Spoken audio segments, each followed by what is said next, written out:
Olá, meus amigos, estamos de volta com a leitura do livro O Céu e o Inferno, um livro escrito por Allan Kardec e pelos Espíritos e traduzido por Manuel Quintal. A gente não vai fazer a oração de hoje porque já fiz uma oração anteriormente a esse vídeo e hoje a gente vai fazer um estudo sobre o espírito de Jacques Latour, o assassino criminoso. Bom, que foi, né? Não se pode desconhecer a profundeza e a alta significação de alguma das frases encerradas nessa comunicação, das quais a gente leu nos vídeos anteriores. Além disso, ela oferece um dos aspectos do mundo dos espíritos em castigo, pairando ainda assim sobre ele, a misericórdia divina. A alegoria mitológica das Eumênides não é tão ridícula como parece. E aí, por Eumênides, Kardec faz uma nota que diz o seguinte: também chamadas de eríneas ou fúrias, tá legal? Isso a gente já falou na nota número 18 lá nos vídeos anteriores, ok? Bom, ele diz assim, então, essa alegoria mitológica das fúrias, das Eumênides e tal, não é tão ridícula como parece, e os demônios, carrascos oficiais do mundo invisível, que as substituem perante as modernas crenças, são menos racionais com os seus cornos e forcados do que estas vítimas que servem, elas próprias, ao castigo do culpado. Admitindo-se a identidade desse espírito, talvez se estranhe tão pronta mudança do seu moral. É o caso da ponderação já feita de que pode um espírito brutalmente mau ter em si melhores predicados do que o dominado pelo orgulho ou pela hipocrisia. Esta reversão a sentimentos mais benéficos indica uma natureza mais selvagem que perversa, a qual apenas faltava boa direção. Comparando esta linguagem com a de outro espírito, adiante consignada sob a epígrafe Castigo pela Luz, é fácil concluir qual dos dois seja mais adiantado moralmente, apesar da disparidade de instrução e hierarquia social, obedecendo um ao natural instinto de ferocidade, a uma espécie de superexcitação, ao passo que o outro empresta a perpetração dos seus crimes a calma e sangue frio inerentes às lentas e obstinadas combinações, afrontando, ainda depois de morto, o castigo por orgulho. Este sofre e não o confessa, ao passo que aquele prontamente se submete. Também por aí podemos esprever qual deles sofrerá por mais tempo. Diz o espírito Latour, abrindo aspas, citando o que ele falou: eu sofro por causa desse arrependimento que me demonstra a extensão dos meus crimes. Fecha aspas. Aí está um pensamento profundo. O espírito só compreende a gravidade dos seus malefícios depois que se arrepende. O arrependimento acarreta o pesar, o remorso, o sentimento doloroso, que é a transição do mal para o bem, da doença moral para a saúde moral. É para se furtarem a isso que os espíritos perversos se revoltam contra a voz da consciência, quais doentes a repelirem o remédio que os há de curar, e assim procuram iludir-se, aturdir-se e persistir no mal. Latour chegou a esse período no qual se extingue o endurecimento, acabando por ceder. Entra-lhe o remorso pelo coração, o arrependimento assedia e, compreendendo o mal que fez, vê sua degradação e sofre dela. Eis porque ele diz, entre aspas de novo, sofro por causa desse arrependimento. Na precedente encarnação, ele devia ter sido pior que na última, visto que se tivesse arrependido como agora, melhor teria sido a vida subsequente. As resoluções por ele ora tomadas influirão sobre a sua vida terrestre no futuro. E a encarnação que teve, nem por ser criminosa, deixou de assinalar-lhe um estádio de progresso, né? E é muito provável que antes de a iniciar ele fosse, na erraticidade, um desses muitos espíritos rebeldes obstinados no mal. A muitas pessoas ocorre perguntar qual seja o proveito dessa anterioridade de existência, desde que dela nos não lembramos e nem temos ideia do que fomos, nem do que fizemos. Esta questão está assaz liquidada pela razão de que tal lembrança seria inútil, visto como de todo apagado o mal cometido, sem que dele nos reste um traço no coração, também com ele não nos devemos preocupar. Quanto aos vícios, de que porventura não estejamos inteiramente despojados, nós os conhecemos pelas nossas tendências atuais. E para elas é que devemos voltar todas as atenções. Basta saber o que somos, sem que seja necessário saber o que fomos.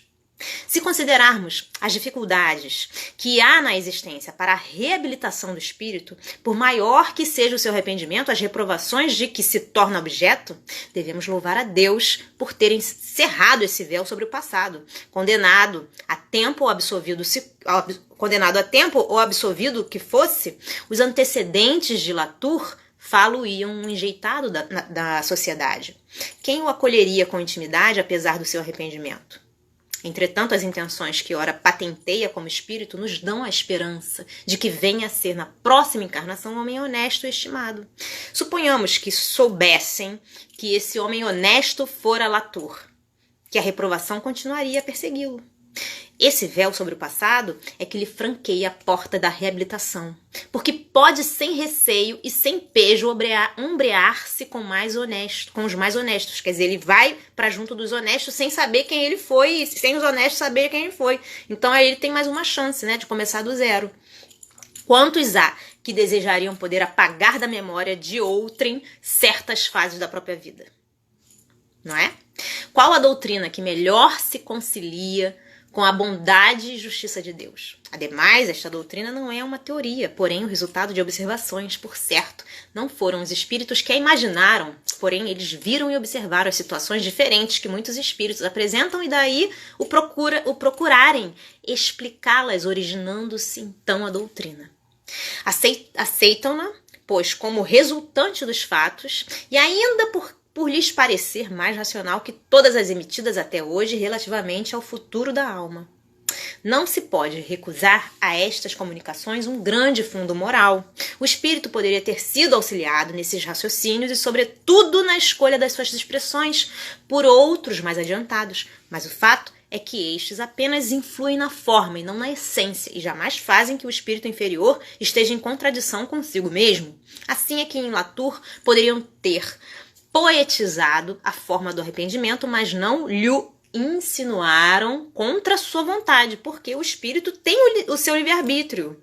Em Latour, lobrigaram o germe dos bons sentimentos e por isso auxiliaram a exprimir-se, contribuindo assim para desenvolvê-lo, ao mesmo tempo em que em seu favor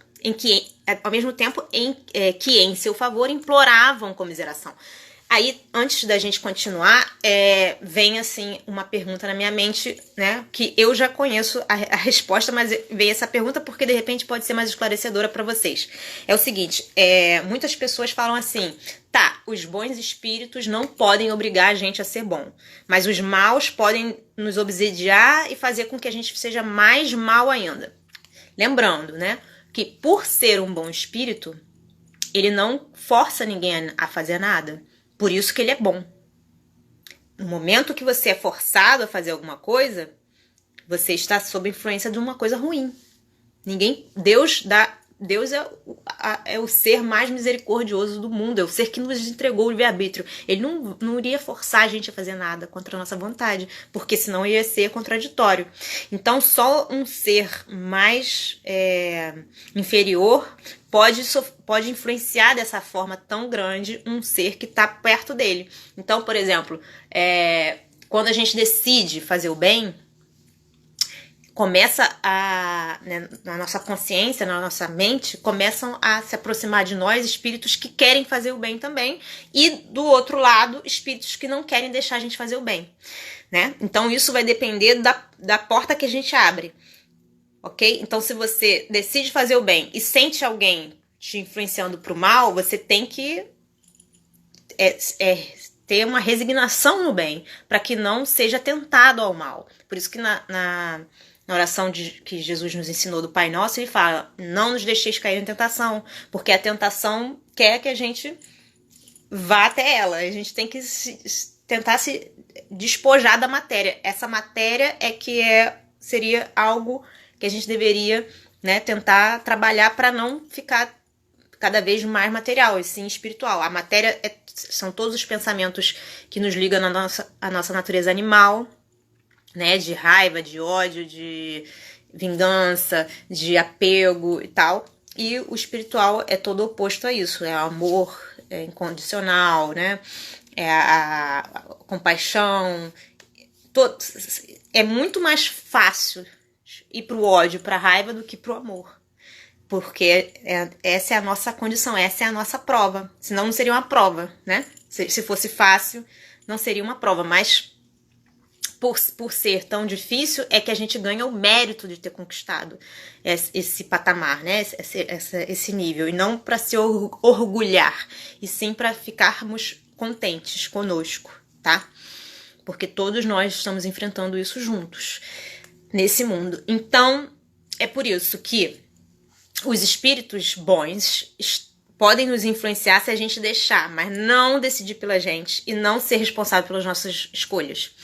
Entretanto, que os espíritos maus, que estão numa situação mais inferior que a nossa, eles podem até nos obsediar e fazer com que a gente faça coisas assim piores. Então, você tem um pensamento ruim, você atrai todos esses espíritos ruins, que vai tornar esse um pensamento em milhões de pensamentos ruins, que vai fazer com que você fique ainda pior. Então você tem que pedir, pelo amor de Deus, para te dar resistência a esses pensamentos, a essa tentação, ok?